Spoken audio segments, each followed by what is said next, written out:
A gente terminou de visitar a ilha aqui de Antônio Mirim, mas pensa num lugar histórico, meu.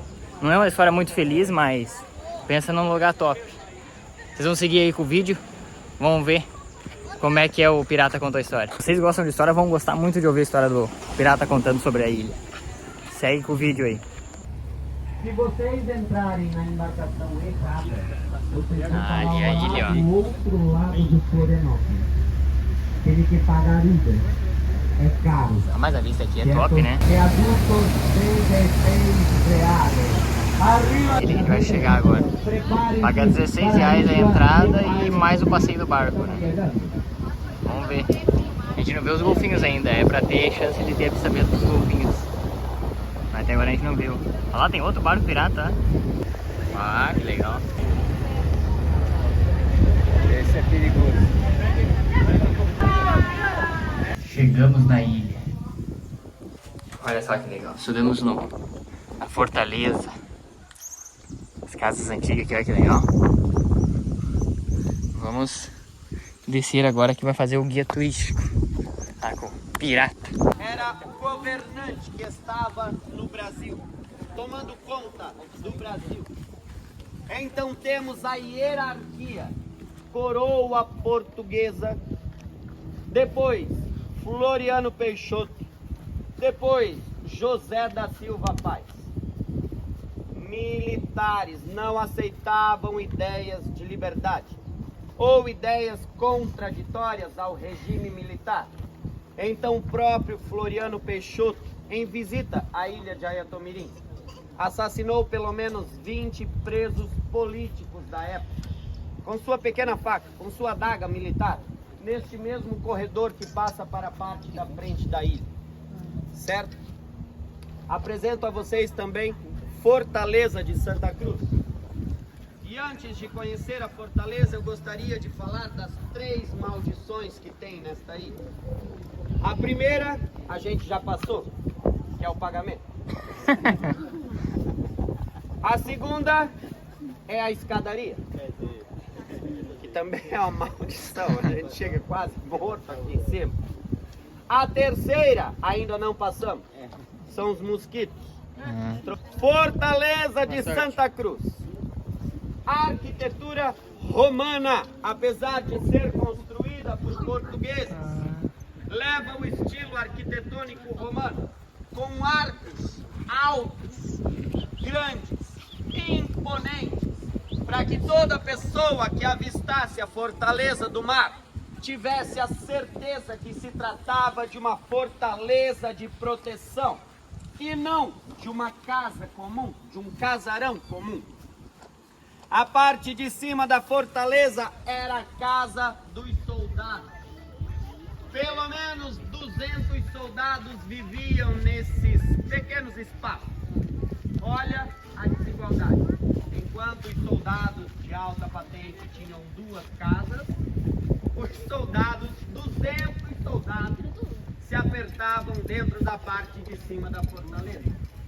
Os 2 primeiros arcos da fortaleza serviam como prisão para presos políticos, soldados, ali. e escravos.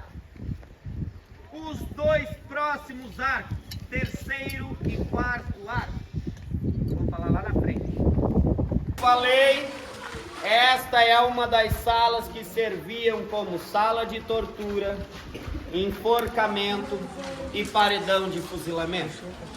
Os arcos de cima estão até um pouco gastos, pois era onde passavam as cordas para os enforcamentos. Aqueles buracos na parede não foram feitos com o tempo, e muito menos com alguma ferramenta. Infelizmente, foram armas de fogo. Potentes na época, machete. Ó o Brasil. E ainda tinham uma dificuldade enorme para deixá-las lisas. Conseguiam ao máximo deixar nesse aspecto que vemos, quase lisas. Estão aqui originais desde o século XIX. Século XVIII, não havia essa estrutura de concreto. 5 soldados manejavam cada canhão. Mesmo em 5 soldados, era uma dificuldade enorme para empurrar toda a estrutura para trás e também para frente. Preferiam deixar o canhão parado no seu lugar, esperando a embarcação passar pela frente da boca do canhão para aí executar o disparo.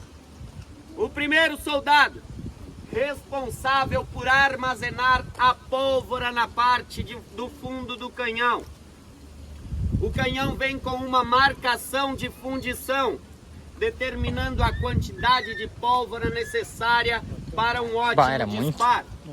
O segundo soldado, com uma espécie de pau em sua mão e algodão na ponta, socava a pólvora para a parte de trás do canhão. Terceiro soldado armazenava dentro do canhão parra. Por que palha? Se não houvesse a palha e eles empurrassem com força a bala de canhão, ao bater na pólvora, ela poderia disparar no mesmo instante. Então eles colocavam palha para fazer a separação. O quarto soldado colocava a bala de canhão, uma pelota de ferro maciço fundido. E o quinto soldado, mais corajoso e mais cagão ao mesmo tempo. Porque aqui deveria ir um pavio, deveria. Queima-se o pavio, acontece o disparo. Porém, o pavio custa dinheiro e a vida do soldado não custa nada. Então, o quinto soldado, com uma tocha em sua mão e com as pernas tremendo, ele acendia o canhão diretamente na pólvora. Os outros 4 soldados deveriam sempre estar próximos do canhão, de olho na mira, pois se o canhão explodisse, os 5 soldados também perderiam sua vida. Motivos para um canhão explodir: problema na própria fundição do canhão. Os anéis que protegem o canhão ficam enfraquecidos e podem explodir. Uso excessivo, disparos excessivos do canhão. Esquenta-se muito a parte de trás, também pode explodir. Ou o primeiro soldado, responsável pela pólvora, poderia colocar dentro do canhão muita pólvora além do necessário, podendo assim explodir o canhão facilmente. Então eles tinham que ter um bom relacionamento entre os 5, senão... Século XIX, de pêndulo, pois havia uma estrutura construída ao redor do canhão.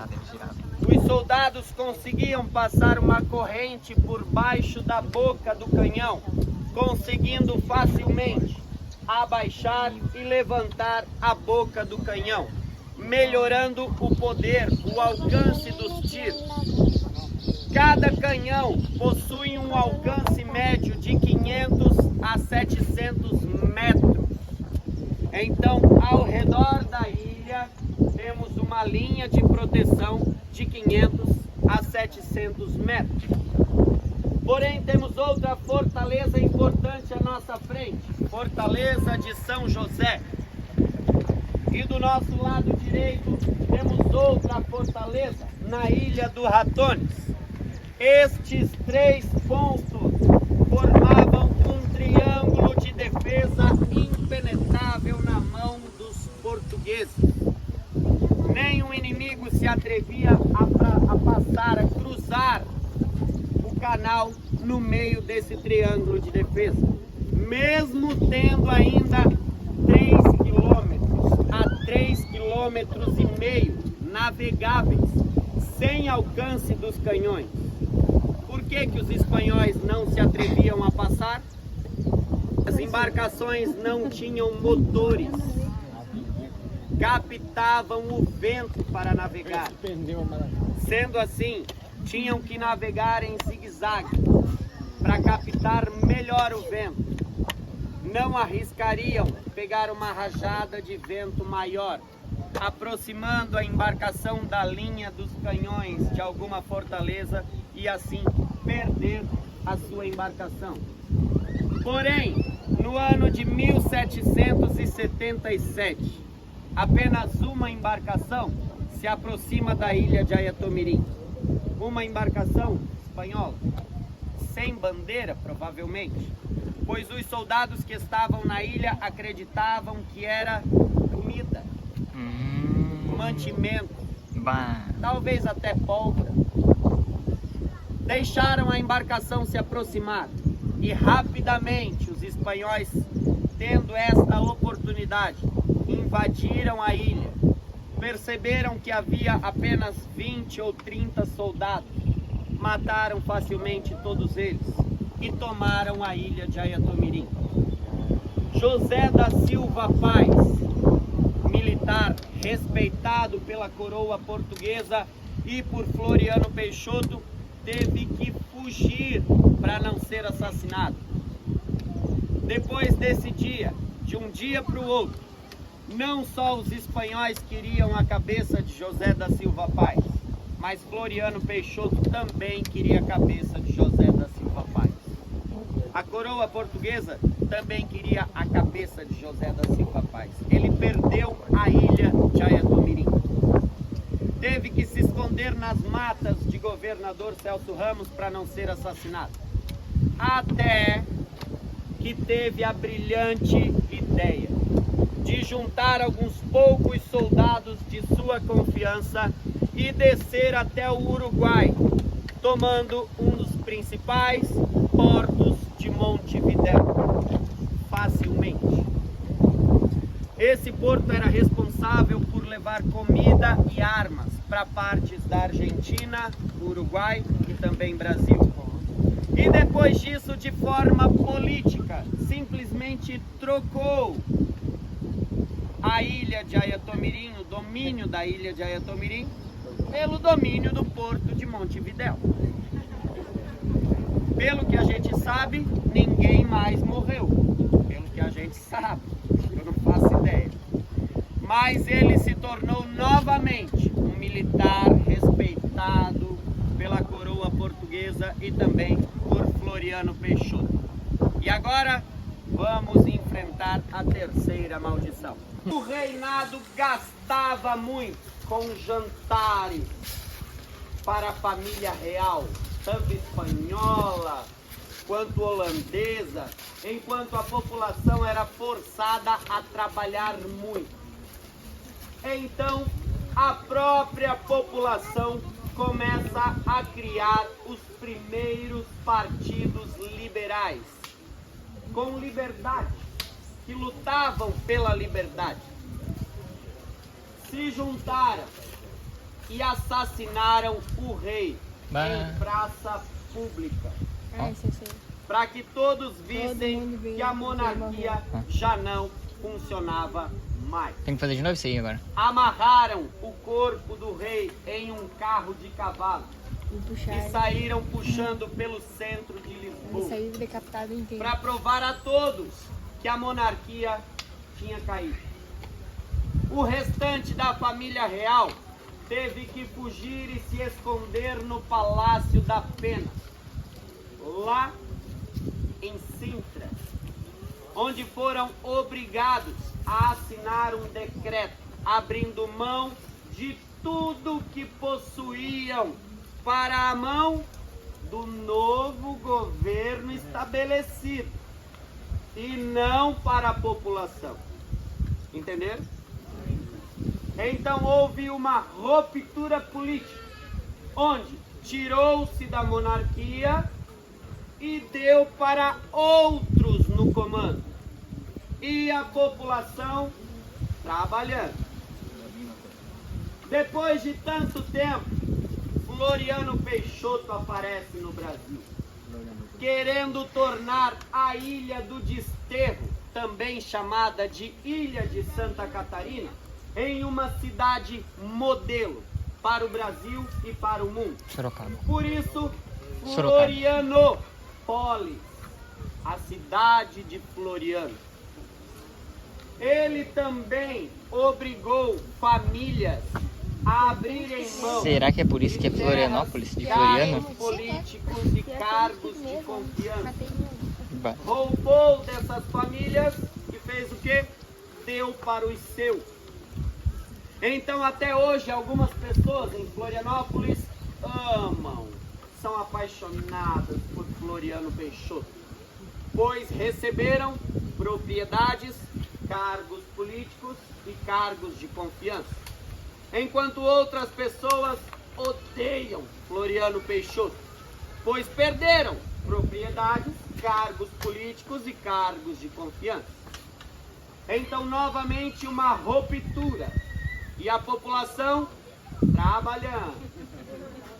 Então, eu costumo falar o seguinte: depois de tanto tempo, conseguimos estar aqui, visitando a ilha de Ayatomirim, conhecendo a história da ilha, que não é feliz, pois pessoas eram colocadas em cima dessas pedras, de pé, amarradas, com uma corda no pescoço, eram empurradas de cima das pedras para que morressem enforcadas, neste mesmo pé de araçá onde estamos embaixo, apenas por terem ideias diferentes das ideias do governo da época. E graças a Deus hoje estamos em paz. Tiramos foto, fizemos até biquinho para tirar foto, certo? Os militares de alta patente ficavam por aqui, cuidando do seu jardim. É assim que diz? Tomando conta do seu jardim, tomando o seu chazinho da tarde, de olho no horizonte. Um dos únicos pontos abertos entre Ilha do Desterro e costa brasileira. Se alguma embarcação inimiga aparecesse, seria por aqui.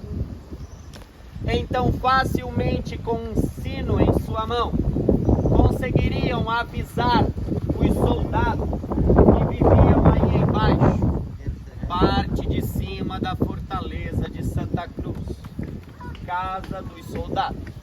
E rapidamente os soldados criariam uma linha de defesa eficaz contra as embarcações inimigas, seja a quantidade que fosse. Podia ser 5, podia ser 100, não importava.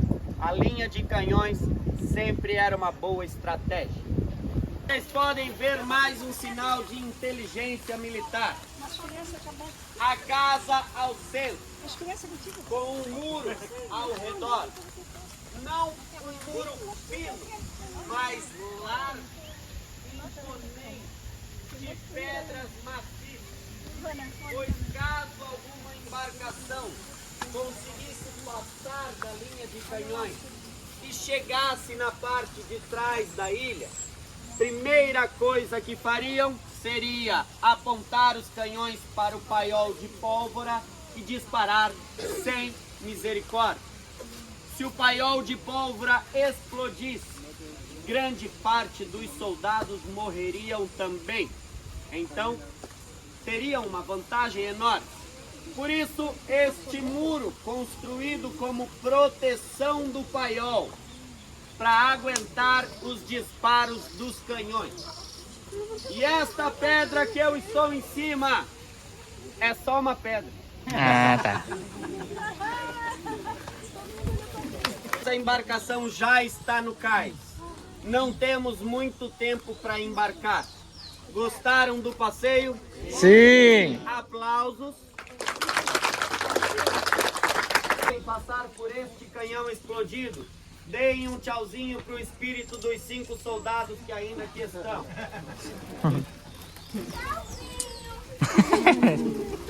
Ah, pior que é explodido mesmo, olha o buracão atrás, né? Não aguentou a pressão. Meteram-lhe pólvora. Aqui é a vista da casa da farinha, onde fazia as comidas. Ah, que legal. Vamos lá no buraco agora, Thaís. Olha o buraco aqui, ó. Aqui é onde ficavam os escravos. Vamos ver como é que é. Será que eles ficavam aqui dentro ou aqui é só um portal pra passar? Tem que cuidar que isso aqui foi feito tudo com ostra, como é que é? Óleo de baleia e...